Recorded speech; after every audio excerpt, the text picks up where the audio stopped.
হতে পারে, মানে কি হতে পারে বলে সম্ভাবনা আছে, কিন্তু এটার মালিক সম্পর্কে আপনার কোনো আইডিয়া নেই। তো যখন এরকম সম্ভাবনা বোঝাবে তখন আপনি কি ব্যবহার করবেন?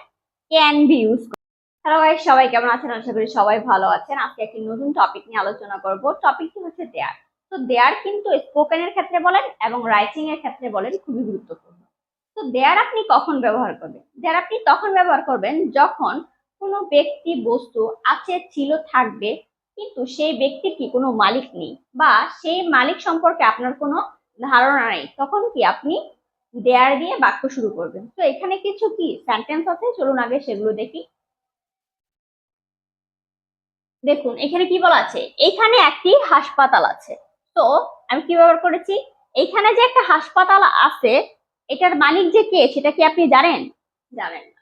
তো কি ব্যবহার করেছি, এর জন্য আমরা বাক্য কি দিয়ে শুরু করেছি? দেয়ার দিয়ে। There is a hospital here. এখন এখানে একটা জিনিস বলি, যে এইখানে একটি বলেছে, দ্যাটস ওয়াই আমরা কি আ ব্যবহার করেছি। এখন যদি এইখানে কি, এখানে যদি দুইটা বলতো, যে এখানে দুইটি হসপিটাল আছে, তখন আপনি কি ব্যবহার করতেন? তখন কিন্তু দেয়ারের পরে আর হতো, এখানে কি হতো, এখানে কিন্তু আমি আর ব্যবহার করতাম, দেয়ার আর টু হসপিটাল হেয়ার। ওকে, পরবর্তী সেন্টেন্সটা যদি আমরা দেখি, এখানে যদি বলে যে এখানে একটি হাসপাতাল ছিল, মানে কি অতীতে ছিল, দ্যাটস ওয়াই কি অতীতে ছিল, কিন্তু তার মালিক কে সেটা কিন্তু আপনি জানেন না, তখন আপনি কি ব্যবহার করবেন? দেয়ার ওয়াজ আ হসপিটাল হেয়ার। এখন এখানে একটি হাসপাতাল হবে, এখানে যে একটি হাসপাতাল হবে এটা সম্পর্কে কিন্তু আপনার আইডিয়া নেই। তো হবে তখন আপনি কি ব্যবহার করবেন? উইল বি ব্যবহার করবেন। আই মিন কি এটা ফিউচারে হবে। তো এখানে একটি হাসপাতাল হয়েছে, অলরেডি হয়ে গেছে, বাট এটার মালিক সম্পর্কে কি আপনার জানা নেই। দ্যাটস ওয়াই আমরা কি ব্যবহার করেছি? দেয়ার দিয়ে বাক্য শুরু করেছি।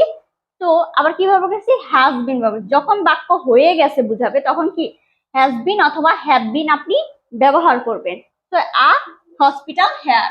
তো এখানে একটি হাসপাতাল হচ্ছিল, যখন বুঝাবে যে হচ্ছিল, তখন আপনি কি ব্যবহার করবেন? তখন আপনি দেয়ার ওয়াজ বিং ব্যবহার করবেন, যে এখানে একটা হসপিটাল হচ্ছিল, দেয়ার ওয়াজ বিং আ হসপিটাল। দেয়ার কেন ব্যবহার করেছি? কারণ কি এখানে যে হচ্ছিল হসপিটালটা, সেটার মালিক সম্পর্কে কিন্তু আপনার কোনো আইডিয়া নেই, দ্যাটস ওয়াই আপনি কি দেয়ার ব্যবহার করেছেন। তো এখানে একটি হাসপাতাল থাকা উচিত, মানে কি যখন থাকা উচিত বুঝাবে, এই যে থাকা উচিত বুঝাবে, তখন আপনি কি ব্যবহার করবেন? শুড বি ব্যবহার করবেন। মানে কি এখানে একটা হসপিটাল থাকা উচিত। তো এখানে একটি হসপিটাল থাকা দরকার, মানে থাকা দরকার বুঝালে কি হবে? থাকা দরকার বুঝালে আপনি কি ব্যবহার করবেন? নিড টু বি ব্যবহার করবেন। এখানে একটি হাসপাতাল হতে পারে, মানে কি হতে পারে বলে সম্ভাবনা আছে, কিন্তু এটার মালিক সম্পর্কে আপনার কোনো আইডিয়া নেই। তো যখন এরকম সম্ভাবনা বোঝাবে তখন আপনি কি ব্যবহার করবেন? ক্যান বি ইউজ করবেন। There can be a hospital here. আশা করি কি এই সেন্টেন্স গুলো আপনি খুব সুন্দরভাবে বুঝতে পেরেছেন। যদি কেউ এই সেন্টেন্স গুলো বুঝতে না পারেন, অবশ্যই আমাকে কমেন্ট করে জানাবেন, যেইখানে বুঝেননি আমি সেইখানেই বুঝিয়ে দিব। তো আজকে এই পর্যন্তই, দেখা হবে অন্য কোনো ভিডিওতে। ততক্ষণ পর্যন্ত সবাই ভালো থাকবেন। ধন্যবাদ সবাইকে।